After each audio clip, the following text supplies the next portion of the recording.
Ô, turma, boa tarde, na verdade.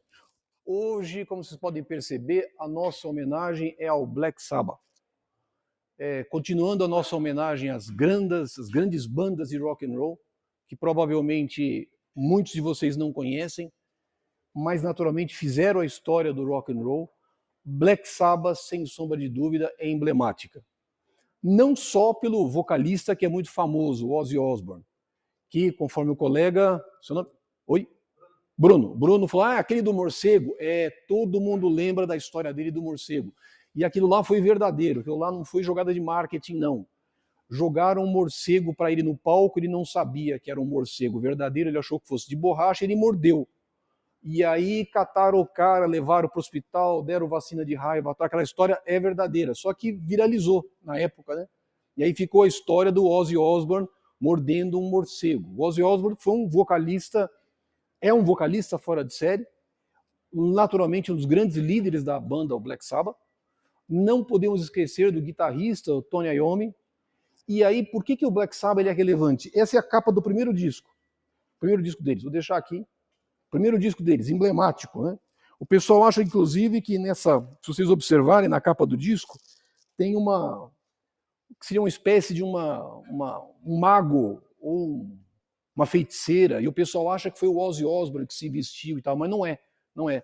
Foi contratado uma fotógrafa para fazer a capa do disco, eles selecionaram um local lá na Inglaterra, esse local existe, tá, até hoje, está lá a casa, tal. Tiraram a foto, contrataram uma modelo, e aí fizeram a foto, ela está aqui, né? Aí fizeram a foto dela tal para bolar a primeira capa do disco do Black Sabbath.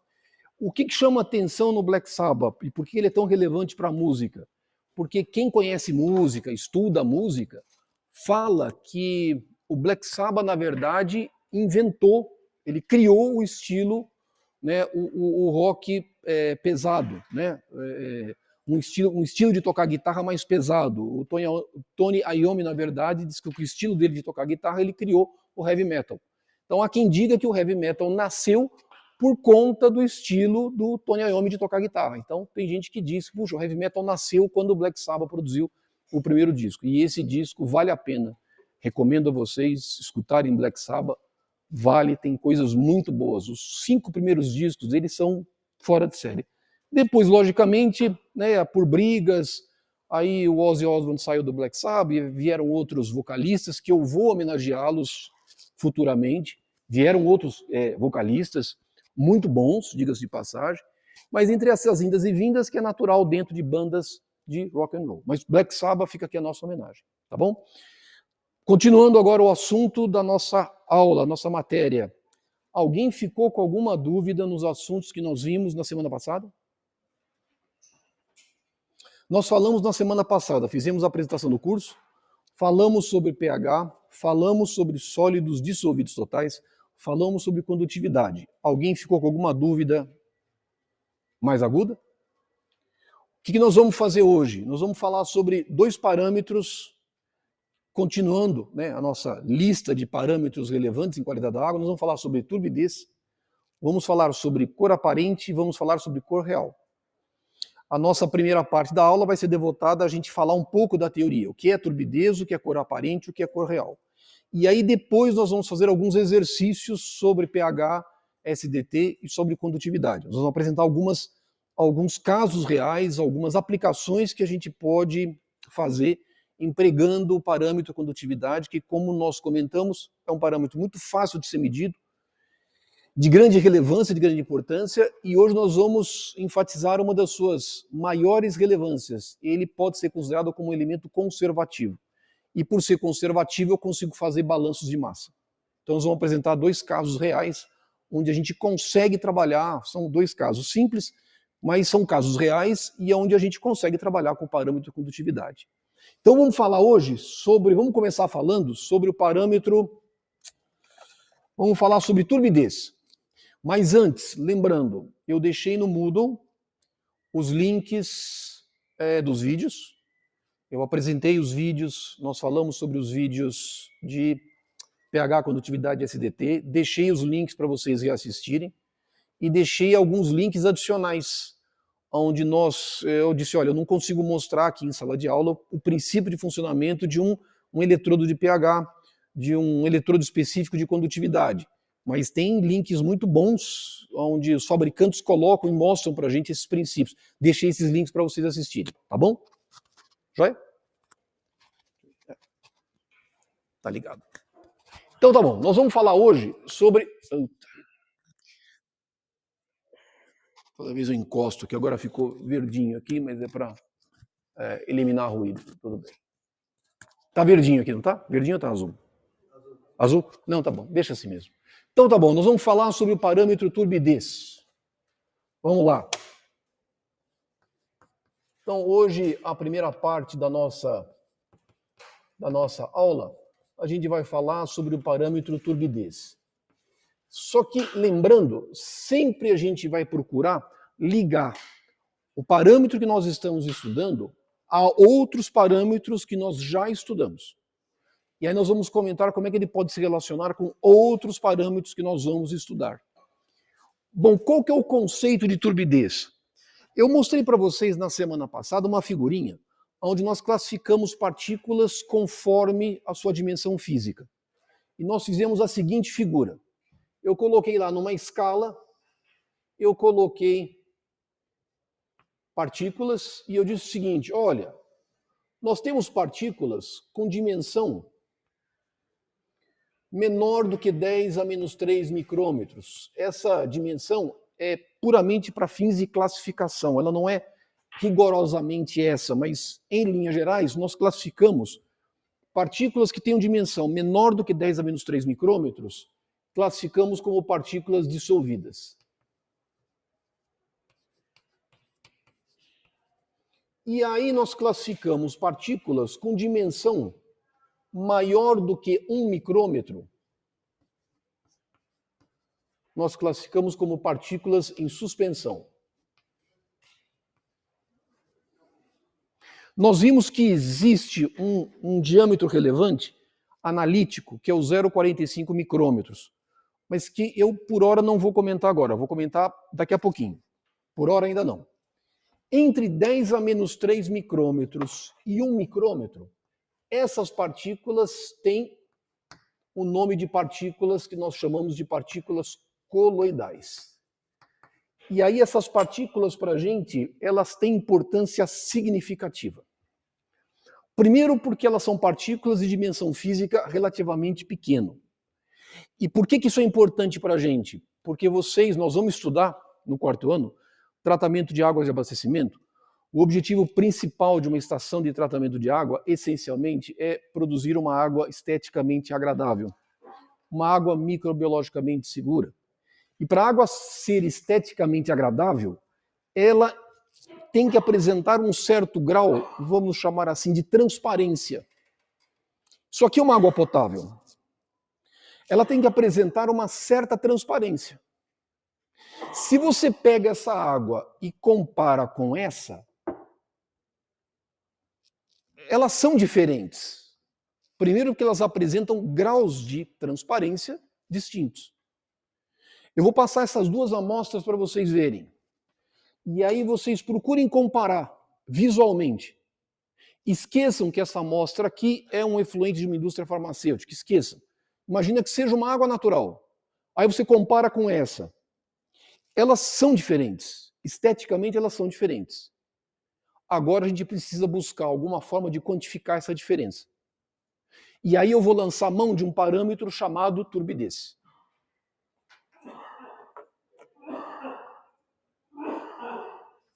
Por que essas partículas elas são relevantes para a gente? Porque elas apresentam um conjunto de características de partículas coloidais. Vou colocar aqui características de partículas coloidais. Nós vamos falar de algumas. E uma delas, para a gente, é muito importante. Primeira característica, são partículas pequenas. São partículas que apresentam dimensão de entre 10 a menos 3 micrômetros e 1 micrômetro. Como são partículas pequenas, elas são capazes de interagirem pelas moléculas da água. As moléculas da água, na fase líquida, elas estão em repouso? Não. elas apresentam um contínuo movimento. Por quê? Quando é que elas apresentam repouso absoluto? Quando elas estiverem apenas a temperatura de 0 grau Kelvin. Em 0 graus Kelvin, em teoria, o movimento cessa. Mas a qualquer temperatura superior a 0 graus Kelvin, as moléculas apresentam movimento translacional, movimento rotacional, movimento vibracional. Ou seja, as moléculas estão em constante movimento. Então, quando eu pego a fase líquida, as moléculas estão em movimento e se porventura eu tenho partículas nessa faixa do coloidal, elas conseguem interagir com as moléculas da água. Elas são bombardeadas pelas moléculas da água e passam a ter um movimento irregular, um movimento caótico. Passam a ter o que nós chamamos de movimento browniano. Movimento browniano. Então, essa é uma característica de partículas coloidais. Lógico que esse movimento browniano torna-se mais significativo quanto menor for o tamanho da partícula coloidal, porque ela consegue interagir mais fortemente com as moléculas d'água. Então, essa é uma característica de partículas coloidais. Bom, existe uma segunda característica: comportamento elétrico. Partículas coloidais em águas naturais têm carga. Partículas coloidais têm carga negativa. O que significa isso? Se eu coloco a partícula num campo elétrico, ela se movimenta. A tendência dela é se movimentar. 99,9999% das partículas coloidais presentes em águas naturais têm carga negativa. E isso, para a gente, é de grande relevância no tratamento de águas de abastecimento. Porque como as partículas têm carga negativa, eu preciso de alguma forma removê-las. E eu só vou conseguir removê-las se, porventura, eu trabalhar a carga dessas partículas, se eu reduzir a carga dessas partículas. Por isso que no tratamento de águas de abastecimento, eu preciso da etapa de coagulação. Porque eu quero justamente remover estas partículas no estado coloidal, em suspensão. E isso nós vamos ver lá para frente. Mas partículas coloidais têm carga elétrica. E, via de regra, 99% delas têm carga elétrica negativa. Terceira característica, e essa é o que interessa para a gente, nós chamamos de efeito Tyndall. Quem já ouviu falar, quem se lembra no ensino médio sobre efeito Tyndall? O que é, qual é a essência do efeito Tyndall? Eu olho a luz do sol ou uma luz qualquer, olho contra a luz. E aí eu consigo ver algumas partículas na fase gasosa, no ar. Eu vejo essas partículas porque eu estou olhando contra a luz. E eu vejo essas partículas no ar. Por que eu enxergo essas partículas no ar? Sobre certo ângulo, eu não enxergo nada, mas se eu enxergar olhando contra a luz, eu vejo essas partículas na fase gasosa. Por que eu consigo observá-las? A luz solar, essencialmente, é uma radiação eletromagnética. Imagine uma fase líquida. Agora, simplificadamente. Imagine uma fase líquida. Eu tenho na fase líquida um monte de partícula, ou melhor, algumas partículas. Vou colocar nesse sentido. E aí eu vou incidir nesse meio radiação eletromagnética, luz. Eu vou incidir uma fonte de luz. A rigor, para a gente entender, deixa eu fazer o seguinte. Deixa eu fazer duas figuras. Aí podemos comparar. Imagine que eu tenha dois meios. Conforme a amostra que eu passei para vocês. Na primeira amostra, tá aqui. Pega uma delas, a mais transparente de todas. Essa aqui, pode levantar, segura. Isso. Intuitivamente, imaginemos que nesse meio eu não tenha partícula nenhuma. Vamos chamar isso aqui de meio 1. Não tem nada. Eu vou colocar assim, ó. Nada. No meio 2, eu tenho algumas partículas. Aí eu vou incidir por ambos os meios, eu vou incidir uma fonte de luz. Intuitivamente, o que vai acontecer?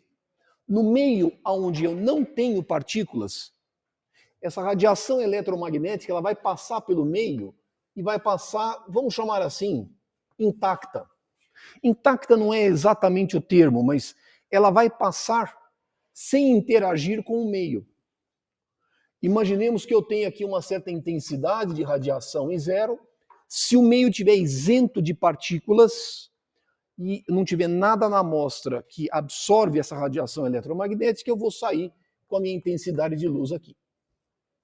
Não tem nada.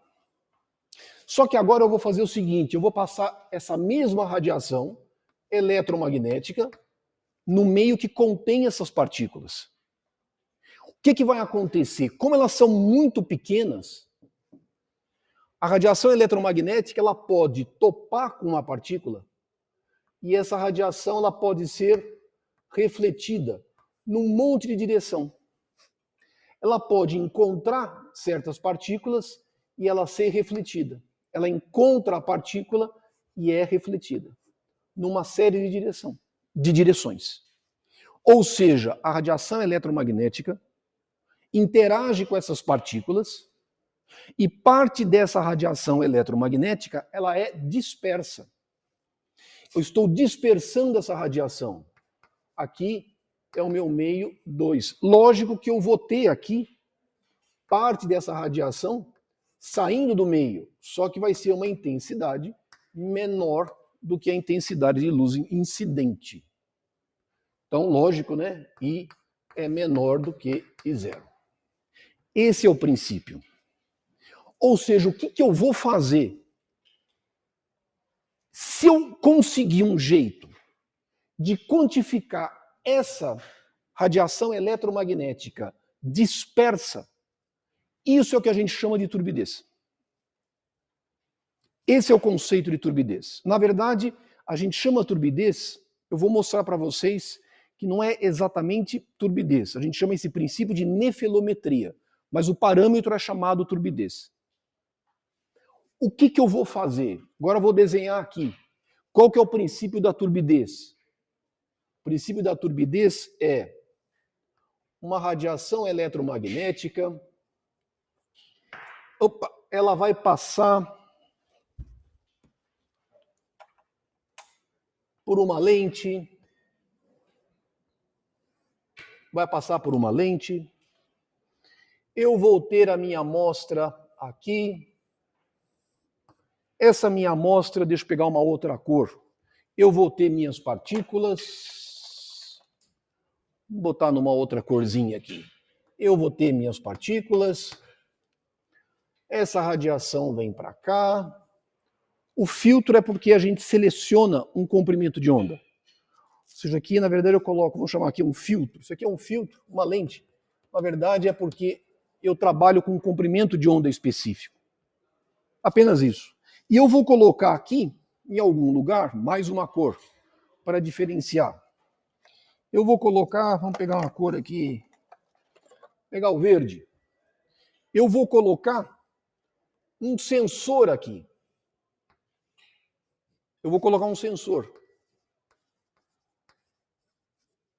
E esse sensor, ele vai quantificar essa radiação eletromagnética que interage com as partículas coloidais, mas ela é dispersa 90 graus em relação com a luz incidente. Isso a gente chama, esse princípio, vou colocar esse sensor aqui, isso a gente chama de nefelometria. Nefelometria. É o princípio de medição ou de medida dessa radiação eletromagnética que entra na amostra, topa com um certo número de partículas e ela é dispersa 90 graus em relação à luz incidente. E aqui eu coloco um sensor. O que vai fazer esse sensor? Ele vai quantificar essa intensidade de radiação que é dispersa. Isso é turbidez. Só que esse sensor, ele pode ser colocado aqui, mas existem algumas técnicas analíticas onde esse sensor ele é colocado aqui. E aí eu não estou medindo a radiação dispersa, e sim a radiação transmitida. Esse princípio de medida a gente chama de, agora eu vou colocar aqui, quando o sensor está colocado, vamos colocar aqui sensor 1, vamos colocar aqui sensor 2. Isso aqui é curiosidade, sensor 2. Esse método, quando eu avalio a luz transmitida, isso aqui é chamado de turbidimetria. Turbidimetria. O que nós utilizamos, a técnica mais comum, nós utilizamos a nefelometria. Então, vou mostrar para vocês alguns equipamentos, e o método de medição é esse. Incido luz, a luz é dispersa, e eu meço a luz dispersa em relação a 90 graus com relação à luz incidente. Isso aqui é nefelometria. Isso faz com que a turbidez tenha uma unidade. Eu tenho que ter uma unidade. Quanto que é a turbidez da amostra? Então, turbidez, qual que é a unidade de turbidez? O parâmetro, turbidez, é a unidade nefelométrica de turbidez, o NT. O NT significa unidade nefelométrica de turbidez.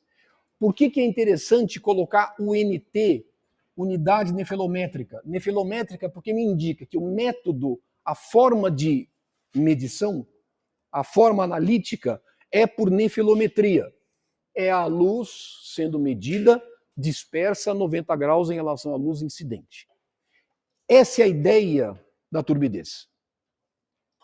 Por que a turbidez ele é tão importante para a gente? Porque é um parâmetro que eu meço com enorme rapidez. A análise demora 1 minuto, se eu estiver muito cansado. É uma análise extremamente rápida. E tem um grau de precisão que certas análises não me permitem quantificar. Então, por exemplo, qual que é a finalidade do tratamento de águas de abastecimento? Não é clarificar? Não é separar sólidos? Eu tenho que avaliar a eficiência dos meus processos de tratamento. Por que a turbidez é relevante? Porque ela me permite quantificar a eficiência de processos de tratamento. Quando a gente está interessado em clarificar, uma estação de tratamento de água tem processos de coagulação, floculação, sedimentação, filtração. Eu preciso avaliar a eficiência desses processos com relação à remoção de partículas coloidais. E esse processo tem que ser avaliado em intervalos regulares de tempo e tem que oferecer segurança. Então eu tenho que ter algum tipo de medida rápida, algum tipo de análise de parâmetro rápido. Então a turbidez, por que ela é relevante? Porque ela é muito rápida. Mais do que isso, eu posso fazer análise de turbidez em bancada, conforme a gente viu, posso fazer análise de pH em bancada, condutividade em bancada, posso fazer pH, condutividade também por meio de equipamentos online, e a turbidez da mesma forma. Eu consigo fazer análises online, portanto é um parâmetro ótimo para aferição de processos. Aonde eu quero separar partículas.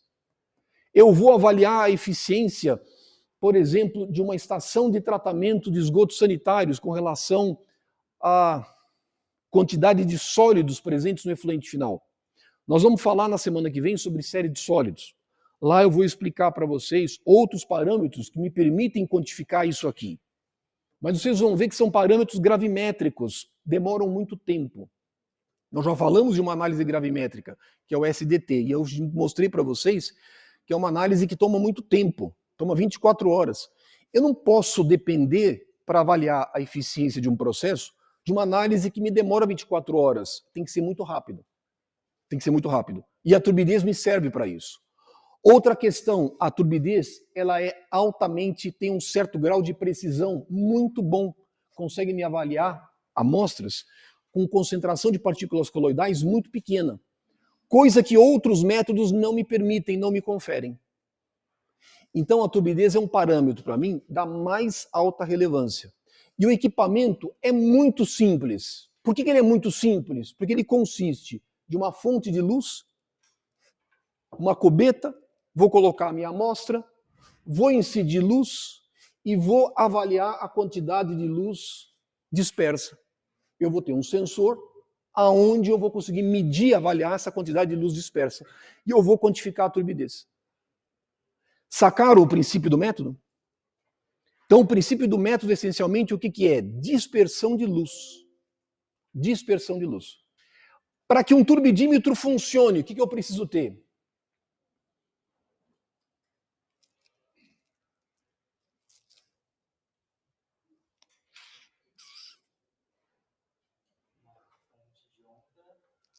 Certo?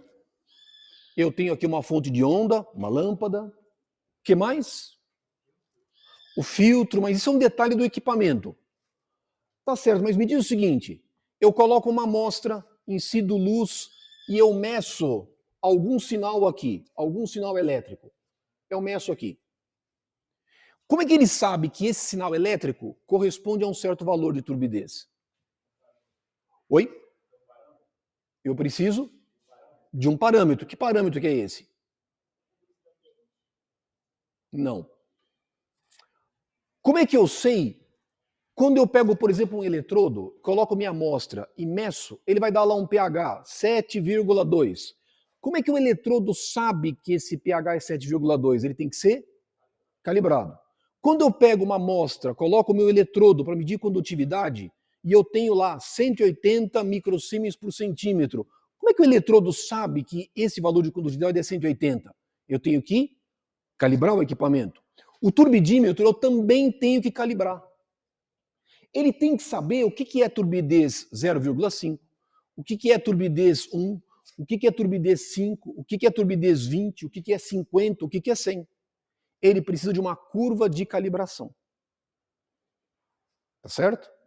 Então, o que acontece? Quando eu tenho um turbidímetro, eu preciso criar um padrão de turbidez. Eu preciso criar um padrão. Então, todo turbidímetro precisa de calibração. E eu preciso de um padrão. O meu padrão de turbidez formal, a gente considera 1 miligrama de dióxido de sílica por litro equivale a 1 unidade nefelométrica de turbidez. A sílica me permite, são partículas coloidais, dióxido de sílica, SiO2, dióxido de silício, SiO2 são partículas, e se eu tiver uma solução com 1 miligrama por litro de SiO2, vai me corresponder a 1 unidade nefelométrica de turbidez. O Standard Methods que a gente usa, é a nossa grande bíblia em análises físico-químicas em água e esgoto, a gente trabalha com um padrão chamado formazina. A formazina, eu preparo uma solução com turbidez, se não me falha a memória, de 4.000 NT. Eu preparo uma solução. E aí eu faço diluições e eu calibro o meu equipamento. Então, o que eu faço? O que normalmente a gente faz? Quando você compra o equipamento, existem padrões de formazina já fornecidos pelo fabricante do equipamento. E, na verdade, você constrói uma curva de calibração. Então, o que vai acontecer? Você vai colocar a tua amostra, turbidez, e você vai ter algum tipo de resposta, algum tipo de sinal. E você vai calibrar o seu equipamento. E você calibra. Ou seja, você sabe que esta amostra tem turbidez 100, vai te dar uma resposta. Essa amostra tem turbidez de 200, vai te dar essa resposta. Todo turbidímetro tem que ser calibrado. Eu calibro o equipamento. E aí, tendo o equipamento calibrado, eu posso usá-lo sem problema nenhum. Da mesma forma que um pHmetro, um condutivímetro, esses turbidímetros, sejam em escala de bancada, sejam em equipamentos que nós utilizamos para medições online, eles também precisam de calibrações periódicas. É o cuidado que nós temos que ter, cuidado analítico que a gente tem que ter. Vou mostrar para vocês algumas figuras para ilustrar isso um pouco melhor. Deixa eu mostrar aqui para vocês. Deixa eu ligar aqui.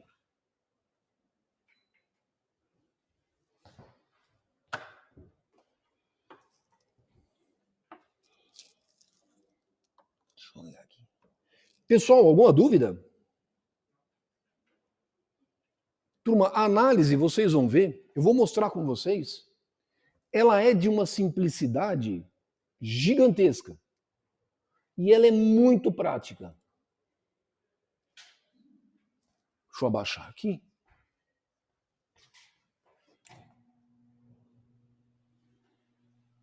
Esse vai. Ela é muito simples e é muito prática. Só que a gente tem que saber interpretar valores, trabalhar valores de referência. Eu já vou colocar para vocês alguns valores de referência para a gente ter mais ou menos na cabeça o que é uma água com turbidez alta ou com turbidez baixa. Bom, ponto importante. Quanto maior for a quantidade de luz dispersa, o que eu estou entendendo? Maior a quantidade de luz dispersa, maior a quantidade de partículas coloidais. Portanto, maior é a turbidez. Portanto, maior valor de turbidez significa maior capacidade da amostra de dispersar a luz. Maior capacidade de dispersar a luz, eu tenho mais partículas, a turbidez é maior. Quando a turbidez é baixa, por exemplo, água de abastecimento, a recomendação potável é que no sistema de distribuição a água apresente turbidez menor do que 5, que já é ainda relativamente alto. Mas, vamos dizer, em termos numéricos, a água presente no sistema de distribuição turbidez menor do que 5. Água filtrada, recomendável menor do que 0,5. São alguns valores. Esses valores eu vou construindo um histórico e vou entendendo que turbidez mais alta, mais partículas. Turbidez menor, menores valores, menos partículas coloidais, menor dispersão de luz. Tá? Então, o que acontece? A gente tem... Deixa eu colocar aqui.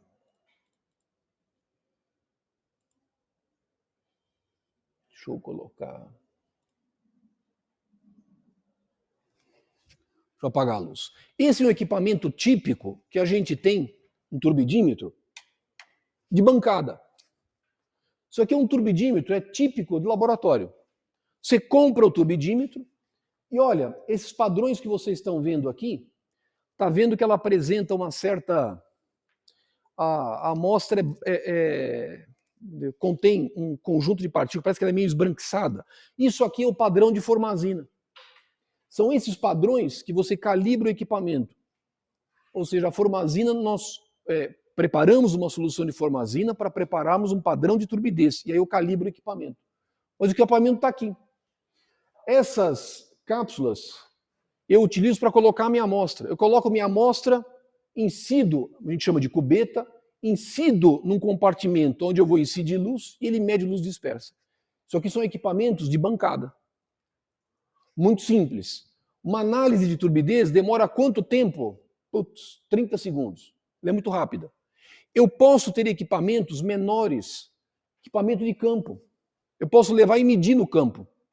Eu não quero coletar minha amostra, não quero levar para o laboratório. Eu levo para o campo, que é muito comum. Muitas vezes eu não quero transportar a minha amostra, eu quero medir a amostra em campo, valor real em campo. Tenho equipamentos de campo, pequenos. Também muito simples. E tenho, mais importante, equipamentos de processo. Isso aqui é um equipamento de processo. Aí eu consigo medir a turbidez minuto a minuto.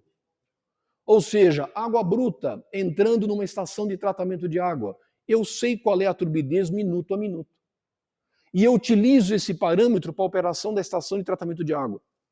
Eu posso medir a turbidez da água decantada e saber como é que os meus decantadores estão se comportando com relação à remoção de sólidos.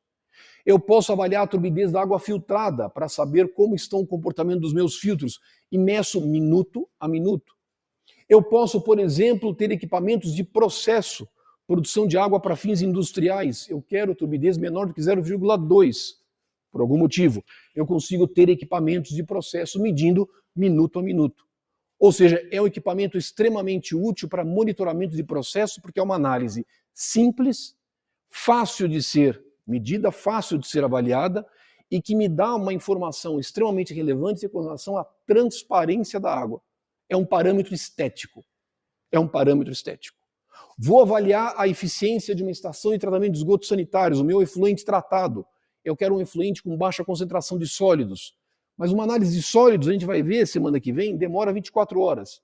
Eu quero ter essa eficiência ao longo de um intervalo de tempo menor, porque eu quero saber o comportamento da minha ET. Então, naturalmente, eu posso colocar um turbidímetro para medir a eficiência do meu efluente tratado.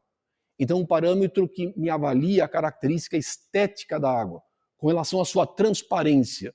Formalmente, é a sua capacidade de dispersar luz. Isso é turbidez. Como é que eu faço essa análise de turbidez?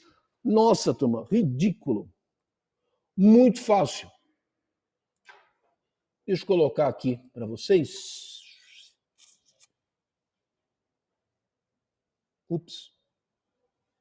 Eu acho que eu não coloquei aqui no... Deixa eu colocar aqui...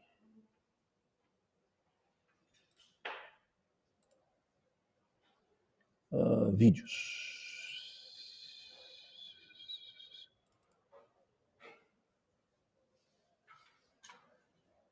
Vamos ver.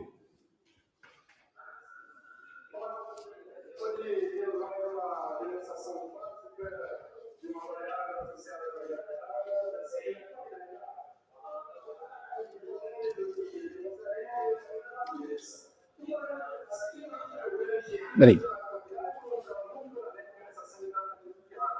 Esse vídeo ele tem um ruído no fundo, porque ele foi gravado em uma estação de tratamento de água. Eu fiz questão de fazer o vídeo lá. Mas como é um laboratório de uma estação de tratamento de água, tem ruídos lá de dentro. Eu tentei tirar o máximo possível, mas não foi 100% eficiente. Então vocês vão notar que tem algum ruído no fundo, mas é da operação da ETA. Mas vamos soltar o vídeo.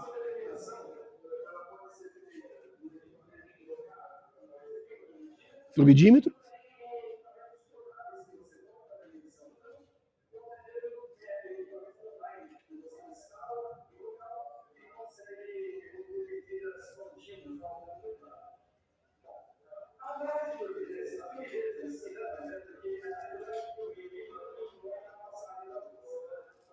O que o Fábio pegou? Uma cápsula. Vai colocar a amostra ali.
Tá vendo? Esses são os padrões que a gente calibra o equipamento. E cada padrãozinho desse tem uma turbidez conhecida. Então, quando você entra no modo calibração, você coloca lá calibração. Coloca o valor de turbidez que tem no frasquinho, você calibra o equipamento. Coloca 3, 4, 5 amostras, ele calibra. Olha lá, vamos ver agora.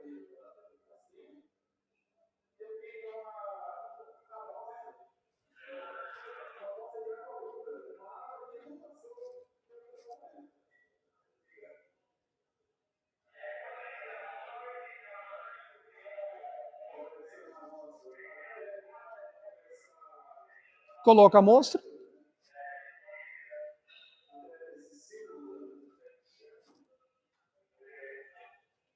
fecha a cubeta, limpa, né? Seca a parte externa.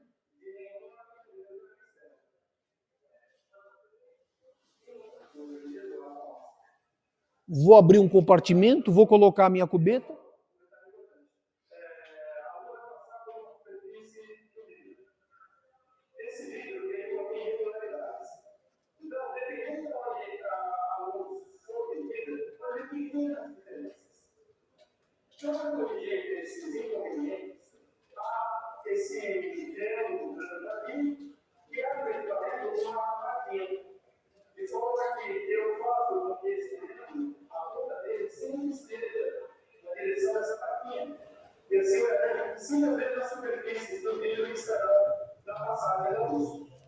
Simples.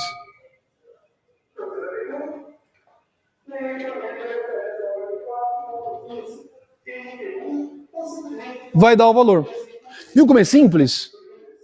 Cubeta, coloco a amostra, limpo a cubeta, insiro e automaticamente vai aparecer no visor 4 e alguma coisa. Acabou. Acabou a amostra. Isso é uma análise de turbidez. Por isso que é o parâmetro prático, ele é muito rápido. Uma outra amostra.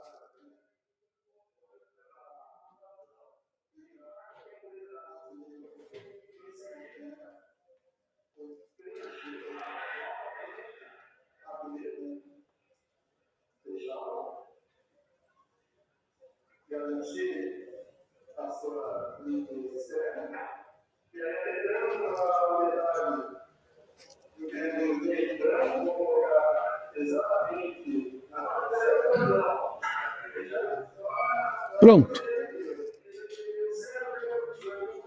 Acabou. Perceberam como é simples?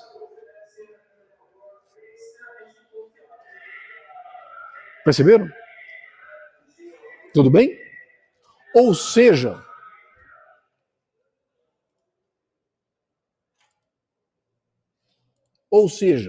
eu consigo quantificar, de alguma forma, a transparência de uma amostra, avaliando com muita facilidade o parâmetro turbidez. Eu vou mostrar para vocês duas águas diferentes. Olha essa aqui. Deixa eu mostrar aqui.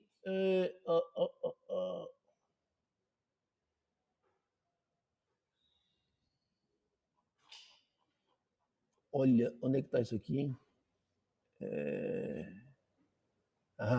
Aqui.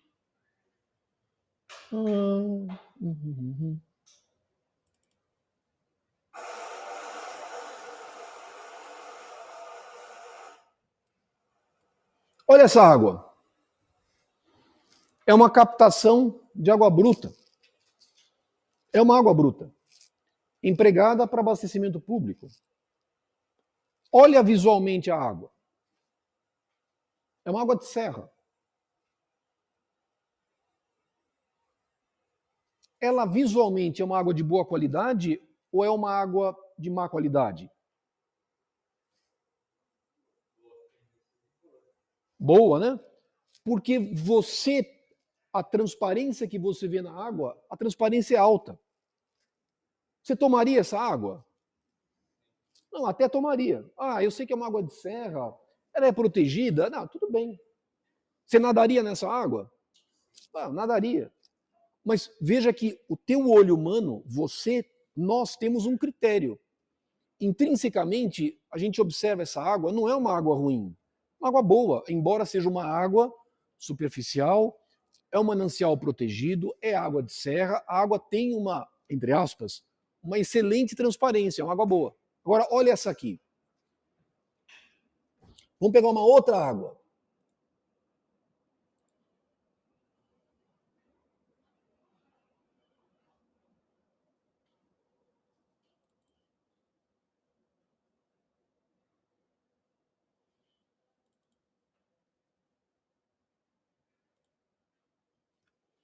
Essa é uma outra água. Também empregada para abastecimento público. mas visualmente ela tem outra característica. Qual das duas tem turbidez maior, a primeira ou a segunda? A segunda, lógico, tem turbidez maior, porque você observa que visualmente você tem uma concentração de partículas coloidais muito maior aqui. Você toma essa água? Ah, essa não. O manancial é de boa qualidade, mas ele sofre influência do escoamento superficial direto. Então, consequentemente, em períodos de maiores intensidades pluviométricas, são carreados materiais da bacia hidrográfica para o corpo d'água. É lógico, então a concentração de partículas coloidais aumenta. Então a turbidez aumenta. Mas a água não é ruim, a água é de boa qualidade, mas a turbidez é maior. Ah, mas eu quero utilizar essa água para abastecimento público. Posso? Posso. Só que eu tenho que retirar essas partículas coloidais. Colocá-las dentro de um padrão potável. Sacaram? E como é que eu posso quantificar esta diferença de qualidade estética? Meu primeiro parâmetro, turbidez. Lógico, posso medir pH? Posso. Devo medir. Ah, condutividade é relevante? Não, posso medir. Posso. Posso medir sólidos e sólidos totais? Não, posso. Posso medir também. Turbidez é um parâmetro importante, porque se eu tiver projetando, ou melhor, se eu estiver pensando em utilizar essa água para abastecimento público, eu tenho que retirar essas partículas. Então eu tenho que conceber uma estação de tratamento de água para conseguir fazer a sua remoção, a remoção dessas partículas. Essa é a essência do projeto de uma estação de tratamento de águas de abastecimento. Esse é o princípio fundamental, é o conceito fundamental. Tudo bem? Pessoal, joia? É facinho, não tem dúvidas. Não tem muito segredo, não. Mas, vamos... Tá subindo? Tá subindo. Vamos dar alguns valores de referência. O que eu entendo como valor de referência? Pega essa água. Essa água aqui é água potável. É água aqui do prédio da Civil. Água potável. Tem turbidez em torno de 0,6, 0,7. Água potável. Quando alguém fala para mim, a turbidez da água é 0,5, eu digo, puxa vida, então ela tem uma concentração de partículas coloidais pequena. Ela tem uma boa transparência. Eu pego esta água aqui e alguém fala para mim, olha, eu tenho lá uma água que tem turbidez de 62. Puxa, 62 é alto.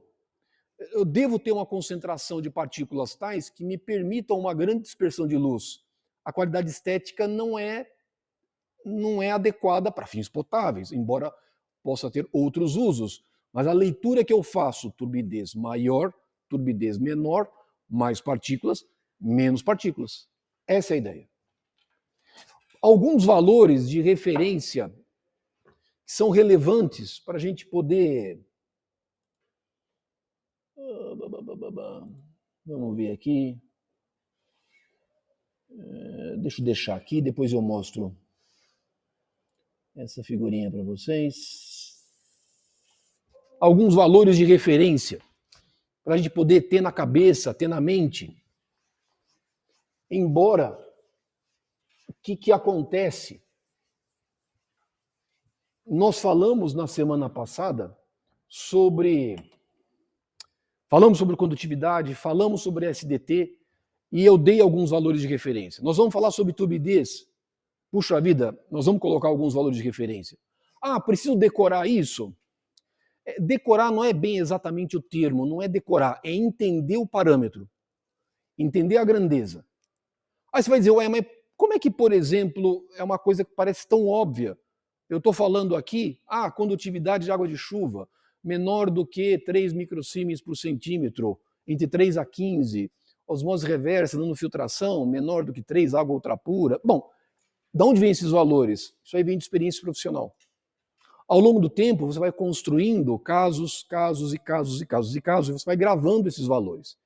Então, qual que é a ideia? Não é que nós decoremos esses valores de referência, mas que a gente entenda. Alguns são significativos. Por exemplo, alguns valores de referência para turbidez.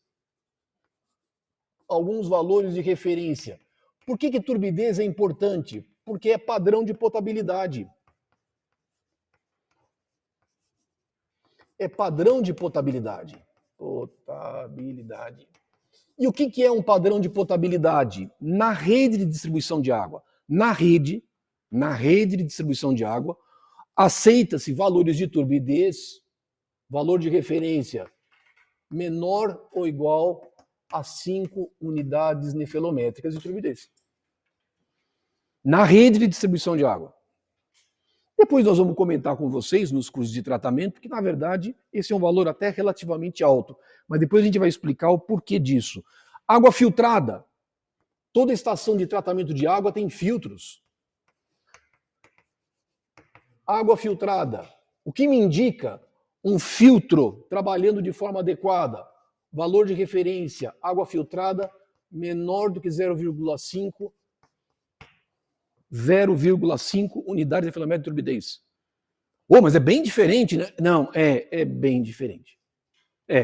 Relativamente diferente. Por exemplo, água tratada na saída da ETA. Um valor de referência, água tratada. Aceitável, um valor menor do que 1 unidade nefelométrica de turbidez. É um pouquinho maior? Porque após a filtração, nós temos uma etapa de correção final do pH. Nós adicionamos um agente pós-alcalinizante, pode ter impurezas e pode sofrer um ligeiro aumento na turbidez da água filtrada para tratada. Então, aceita-se como adequado uma turbidez de água filtrada, de água tratada, até menor do que 1 unidade nefelométrica de turbidez. São alguns valores de referência. Isso aqui é uma água com turbidez menor do que 1. Isso aqui é menor do que 1. Tá certo? Isso aqui é menor do que 1.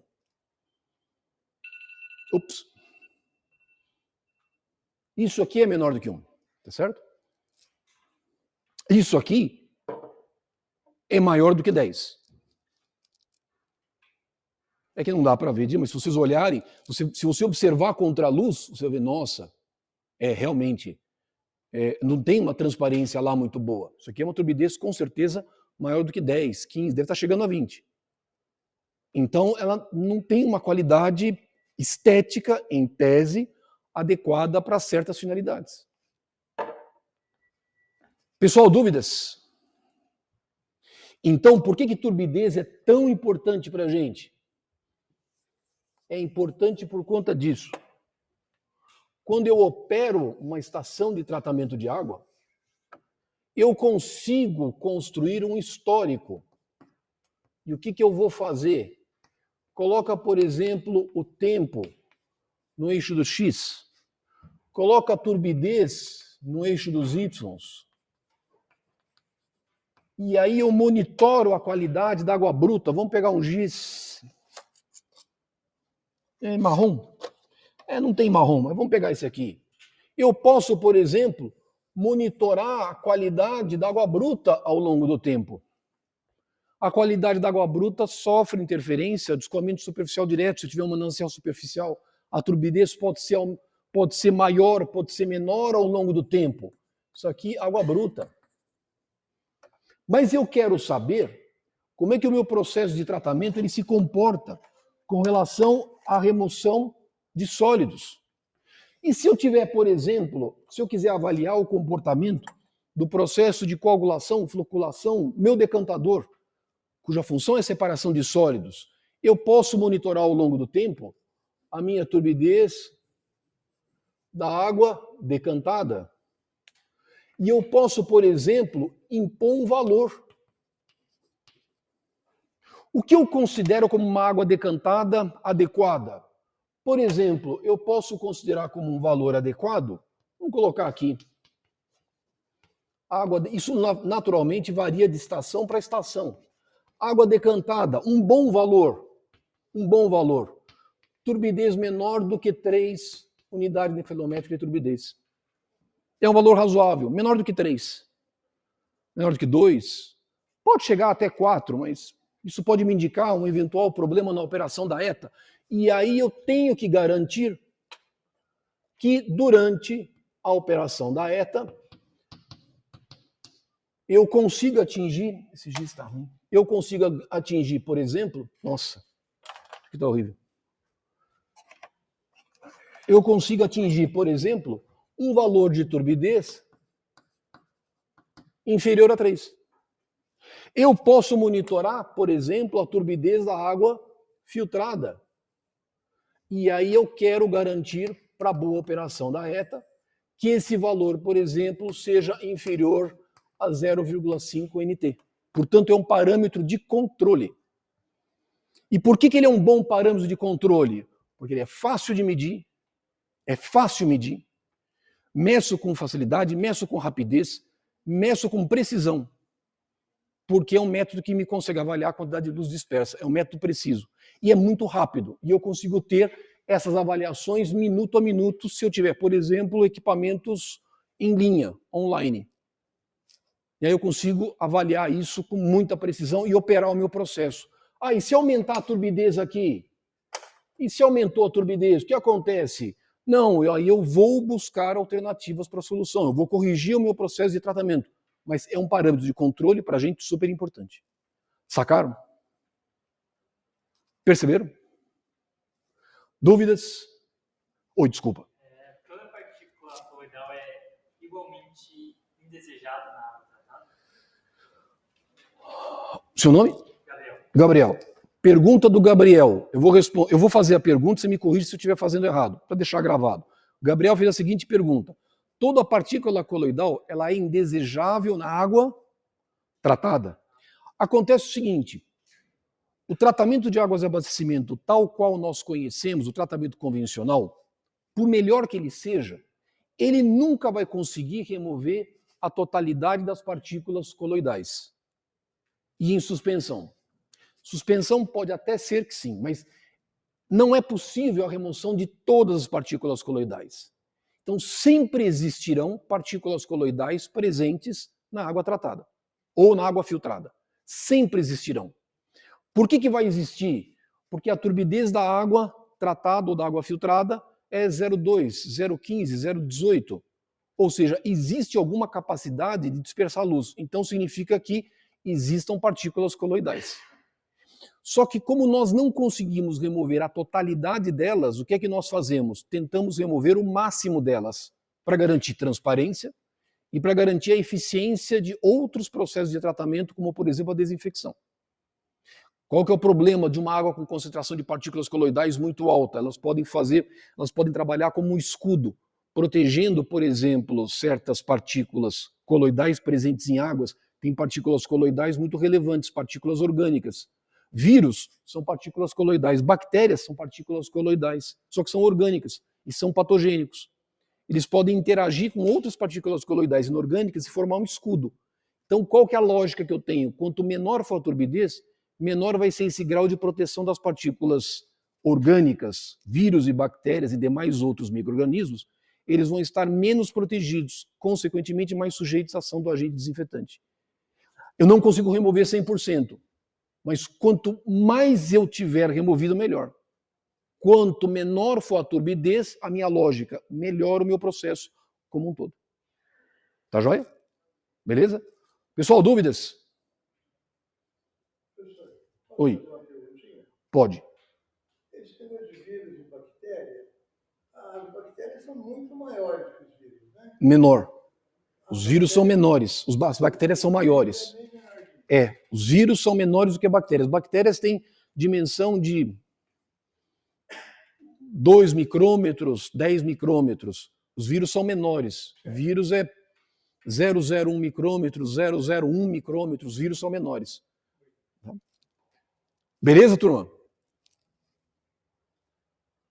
Tem um outro parâmetro, turma, que para a gente é super importante. Nós chamamos de cor. Ah, rapaz. Aí sim, hein? Ó, esta água. Ui! Putz, vou pedir desculpa para vocês. Eu vou passar essa água para vocês, mas não virem. O Fábio tinha me alertado, esse frasco ele tá com a tampa quebrada. Se virar, ele vai cair. Então não virem não, tá? Mas não tem nada demais, tá? Se cair também não tem nada demais. É bom até dar para lavar a mão. O que vocês podem dizer com relação à turbidez?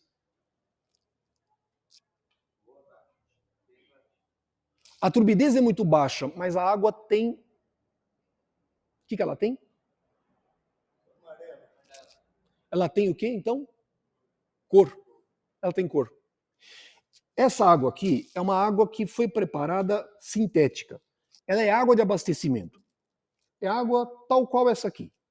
As águas são idênticas. Idênticas. Só que eu dei um jeito de colocar um pouco de cor nela. Eu coloquei cor. Olha como elas são diferentes. A turbidez delas é praticamente idêntica.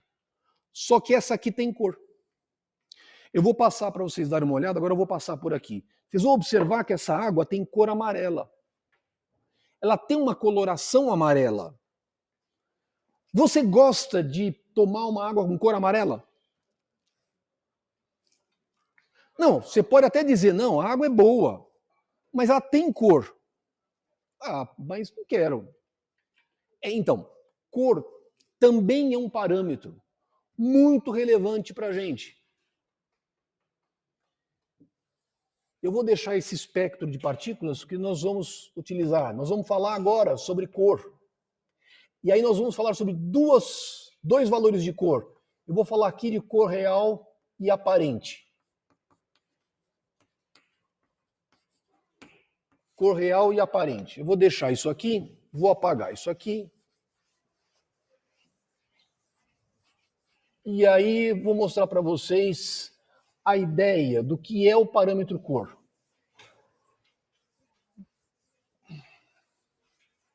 Tá bom. Por que eu vejo essa lousa verde?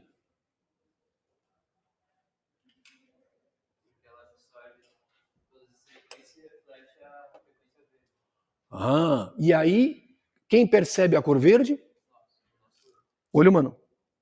Por que eu vejo essa cadeira vermelha? Porque eu sou daltônico.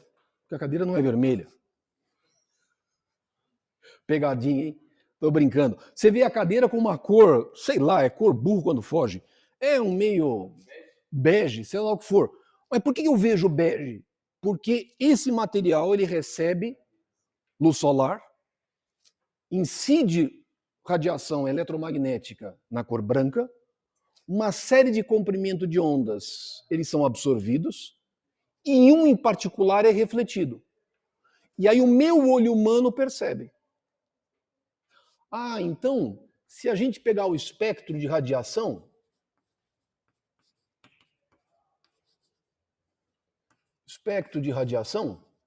nós temos um monte de comprimento de ondas, sem dúvida. Nós estamos imersos num universo de ondas. O pensamento é uma onda. O pensamento é criador. É uma onda poderosíssima que interage com outras ondas semelhantes. Bons pensamentos, não tem o famoso dito popular? Bons pensamentos interagem com bons pensamentos. Maus pensamentos interagem com maus pensamentos. Você está na frente da televisão, aí você vê aqueles programas, fulano entrou numa casa, matou 20. Aí ele saiu de lá, metralhou mais uns 40. Fulano foi lá. Você não começa a ficar até nervoso? E aí você começa a incorporar aquela, né? Ou não, aí você liga a televisão, vou mudar de canal. Aí você vê um canal, você escuta uma boa ópera, uma boa música clássica, você escuta uma sinfonia, você vê um outro programa de coisas, digamos, mais relevantes. Você não se sente melhor, não se sente bem? Você vê um programa de boas notícias, de boas causas da sociedade, não muda a tua forma de reagir? Lógico, nós vivemos num mundo de ondas. E dentre estas ondas, nós temos ondas no espectro eletromagnético, no visível. Grosseiramente, 400 nanômetros até 800 nanômetros. Acima do visível, infravermelho.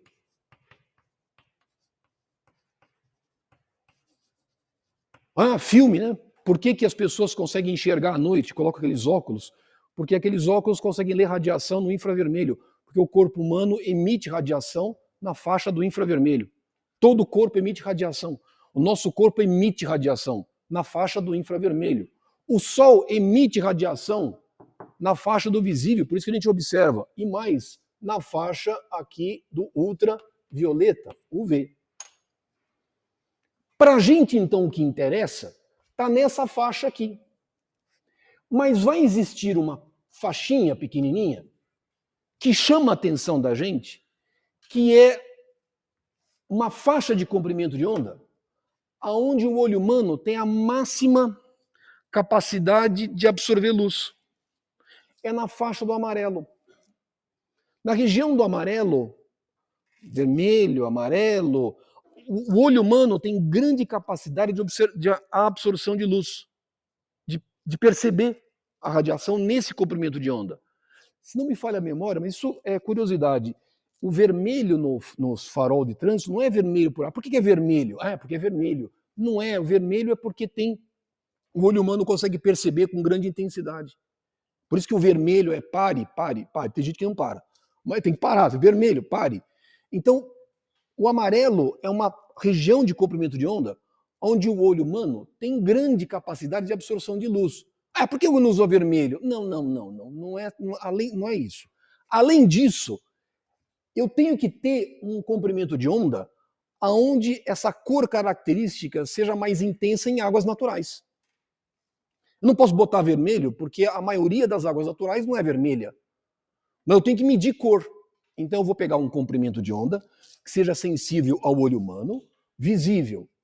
Uma coloração, um comprimento de onda que esteja presente em águas naturais, que as águas naturais reflitam a água nesse comprimento de onda, e esse vai ser o meu padrão de cor. Vamos ver umas águas com cor? Aí você vai dizer, então a água tem cor? Tem cor.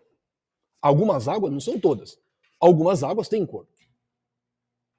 Eu vou mostrar para vocês alguns vídeos de águas naturais com cor. Para vocês verem, olha, tem essa coloração, a água tem cor. Eu tenho que quantificar, porque é um parâmetro estético. Só que nós vamos fazer ao longo dessa aula algumas diferenciações entre que tipo de cor que eu estou trabalhando. Tem cores diferentes. E explicar também por que a água tem cor. A gente tem que entender a origem da cor em águas naturais. Vamos ver.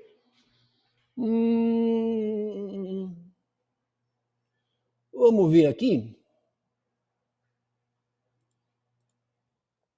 Vamos ver um videozinho aqui. Ó, esse aqui é da hora, velho. Não, deixa aqui. Vou mostrar primeiro esse aqui. Dá para ver? Vou soltar o vídeo e eu vou falando. Isso aqui é o Rio Negro, é no Amazonas. Isso aqui é em Manaus. Vocês estão vendo aqui uma estrutura de captação de água bruta, que é utilizada para abastecimento público. Rio Negro. Por que ele é chamado de Rio Negro? Porque a água tem cor. Porque a água tem coloração escura. Rio Negro. Então essa é uma captação de água empregada para abastecimento público. Lógico que é água bruta. Ela está sendo enviada para uma estação de tratamento de água. E a água tem cor. É esse cor meio tijolo, vocês estão vendo? Aí se olha, mas peraí, mas parece que a água ela é transparente, a turbidez é baixa. Notadamente, a turbidez é baixa, mas tem cor. Como essa água... O frasco está aqui, né? Esse aqui? Está lá, está passando lá, né? Como aquele frasco lá, a água tem cor. Ela tem um cor meio tijolo. Da onde vem a origem desta cor? Manaus, Rio Negro, bacia amazônica, tem grande vegetação. Essa vegetação ela entra em decomposição. E essa vegetação em decomposição, quando submetida a escoamento superficial direto, essa decomposição ela não é completa. Ou seja, eu não tenho a matéria orgânica, seja toda ela oxidada a CO2 mais água. Ela me produz subprodutos orgânicos, moléculas orgânicas em estado intermediário, que de alguma forma recebem luz branca e refletem num certo comprimento de onda. Ou seja, o que é que está acontecendo? É a mesma água, é outro videozinho. Essa água contém compostos orgânicos que estão recebendo luz branca, absorvem na sua totalidade certos comprimentos de onda, mas em um comprimento de onda, alguns comprimentos de onda particular, eles refletem e o olho humano percebe, a água tem cor. Mas qual é a origem desta cor? Compostos orgânicos dissolvidos, presentes em águas e que são oriundos de degradação de matéria vegetal. Nós chamamos esses compostos orgânicos de substâncias úmicas. E elas estão dissolvidas, são compostos dissolvidos, estão na faixa do tamanho molecular. Perceberam? Então, você vai dizer, puxa vida, a água é só água? Não. A água é água. A água, ela se dissocia, H+, OH-. Mais um vídeo. Cor. Vamos ver uma outra água com cor. Essa aqui é boa. Paranaguá. Fui lá fazer um serviço. Estava chovendo. Para o carro. Deixa eu filmar isso aqui. Vegetação. Água de chuva. A água tem cor. Vocês não conseguem perceber no vídeo a presença de cor? A água tem cor. Chuva, bacia hidrográfica, escoamento superficial direto. Ela lava a bacia hidrográfica, ou seja, transporta certos compostos orgânicos que agora passam a estar na forma dissolvida na fase líquida, causam cor na água. Bom, mas essa cor é agradável para abastecimento público? Não, de jeito nenhum. Eu não quero essa cor. Eu não quero, eu tenho que remover esta cor, tenho que tirar esta cor. Porque ela é um parâmetro estético. Eu não quero uma água com cor elevada, porque ela influencia na aceitação da água do ponto de vista estético. Então agora a gente vai falar um pouquinho sobre esta cor.